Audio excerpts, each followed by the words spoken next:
Hi everyone, welcome again to Bake Your Way Kitchen. On today's episode I'm going to show you a chocolate almond sponge cake, and if you stay tuned I'm going to do a chocolate buttercream frosting. The ingredients, it's very simple, very easy to make. There's no butter required for it. There's not even any flour, it's just a delicious, easy recipe. Only a handful of ingredients are needed. You need to first preheat your oven to 350 degrees Fahrenheit, 180 degrees Celsius, and you're going to want to grease and place a piece of parchment paper on 2 round cake pans, which I have already done. You're also going to need 5 ounces of either blanched or whole almonds, and you're going to want to blend them in a food processor till they're finely ground like this, kind of like almond flour, almond meal. That's what you're looking for. And you'll see, this is a very quick and easy. Once you have everything out in front of you, I personally find just getting everything together is longer than the actual time it takes to make the recipe. You'll see how easy it is to make.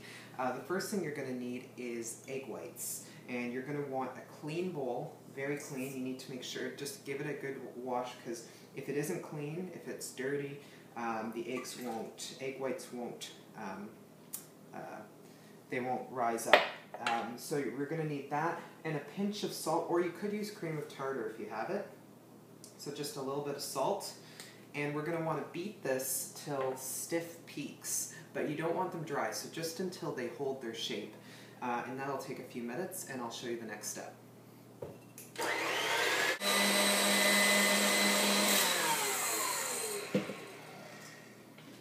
Okay, so this is what you're looking for. Stiff, basically like this, and it holds its shape. That's exactly what you want. So your egg whites are done. That's good. Huge part is just out of the way. That's one of the hardest part of the recipes, believe it or not. If you're using a handheld mixer, it will take a bit longer, but for my stand mixer at max speed, it only took a couple minutes.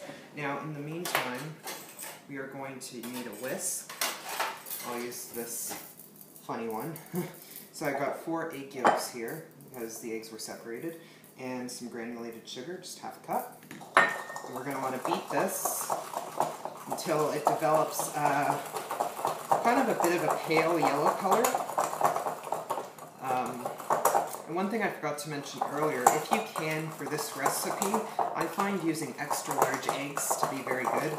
I actually usually buy extra large eggs, even when recipes call for large, because I just find it's a richer tasting dessert. Alright, so after a couple minutes of mixing your egg yolks and sugar, you can add in, I'm using vanilla bean paste, a tablespoon of it. If you wanted, you could use a rum instead. I'm just keeping this alcohol-free. But a rum would be great with this, I think. I think that would work well. And on top of that, I've got 2.5 tablespoons, well, first I'll mix the vanilla in, and also I'm going to add in half a teaspoon of almond extract. That'll give it more of an almond flavor, and you can see with the vanilla bean paste, I don't know if the camera's picking up, but you can see specks of vanilla. So once that's incorporated, we'll add in our 2 dry ingredients, which is about 2.5, you can do up to 3 cups, or 3 tablespoons, I should say, of cocoa powder, and use a good quality one. And if yours is very lumpy, you can put it through a sieve, and that'll fix the issue. I'm going to go to a spatula here. We're just going to mix this in, and you can see it's quite an easy dessert. Just the hardest part is separating the eggs and beating those egg whites until they're stiff. So there we go, and then I'll add in the almonds, and this is about 5 ounces of almonds, and you just put it in a food processor till it's grounded, kind of like an almond meal. And then we're just going to fully incorporate this. This is not a large cake. I would say it serves a moderate serving, not a huge serving, for about 6 people maybe, 6-8 people, really depends. So there you go. So now the next part, what we're going to do is add in our egg whites. And what we're going to do what I always do when I'm adding egg whites to a wet dish, I just take a little bit of it just to loosen it, because this is a very thick batter that we have here. So this will make it a little looser to make it easier to get the rest of the egg whites in the bowl. There we go. So once you see it's really starting to come together, you can add in the rest, and don't worry, I will get that little bit that's on that beater. I will not forget it. It's amazing how just beating egg whites, it can result in these very stiff white peaks. So let's take this, gotta get all that out. Come on. It's as good as it's gonna get. Alright, I'll just take this out of the way. So now we have all our ingredients. They're all in. And this is a sponge cake. It's not a butter cake because there's no butter in it. And it's a lot of the texture comes from the eggs. So make sure you use a good quality eggs. And despite it being a chocolate cake and having a good, nice chocolate flavor, there is no actual bittersweet or semi-sweet chocolate. We're just using cocoa powder. So do make sure that you use a good quality cocoa powder. This is starting to come together. It usually just takes a few minutes. I always find with every single recipe, the stuff at the bottom never gets fully incorporated no matter how hard you try.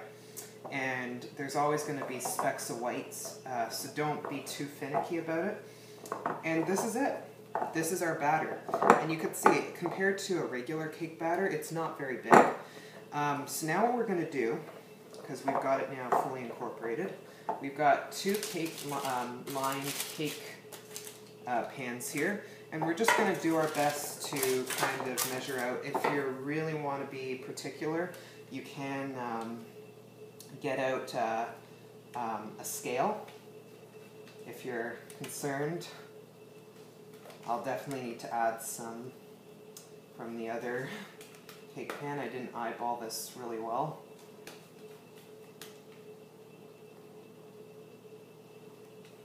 Alright, come on. Just trying to want to get as much of it as you can. You can never get all. Alright, and I'll just take some from here.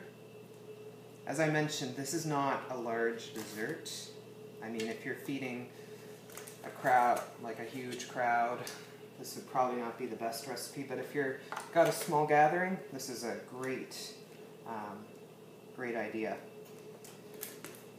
So I'm just going to spread this all out,